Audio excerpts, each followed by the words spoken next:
దేశవ్యాప్తంగా invoice discounting పేరిట వేల కోట్లు మోసం చేసిన ఫాల్కన్ కుంభకోణం కేసులో ప్రధాన నిందితుడు సందీప్ కుమార్ ను సిఐడి అధికారులు అరెస్టు చేశారు. డిపాజిటర్లను ఆకర్షించేందుకు నకిలీ ఒప్పందాలు సృష్టించి స్వల్పకాలిక ప్రణాళికలపై అధిక వడ్డీ రేట్లు ఇస్తామని బాధితుడిని ప్రలోభపెట్టారు. ఆ విధంగా దేశవ్యాప్తంగా 7,056 మంది బాధితుల నుంచి సుమారు 4,215 కోట్ల రూపాయలు వసూలు చేసినట్లు పోలీసులు గుర్తించారు. ప్రాథమిక అంచనాల ప్రకారం దాదాపు 4,065 మంది బాధితుల నుంచి 792 కోట్లు మోసం చేసినట్లు తేలింది. తెలంగాణ, కర్ణాటక, మహారాష్ట్ర, బంగాల్, రాజస్థాన్, ఆంధ్రప్రదేశ్ సహా ఢిల్లీలో ఫాల్కన్ డైరెక్టర్లపై కేసులు నమోదయ్యాయి.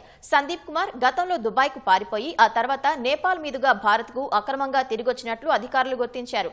సందీప్ కుమార్ సహా బంధువులు, సహచరుడు రవికుమార్ ఆశ్రయం కల్పించినట్లు సిఐడి పోలీసుల విచారణలో తేలింది.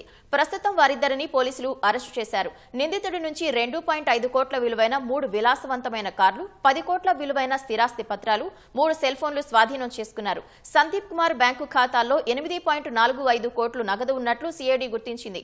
మిగిలిన నిందితులను త్వరలో అదుపులోకి తీసుకుంటామని పోలీసులు తెలిపారు.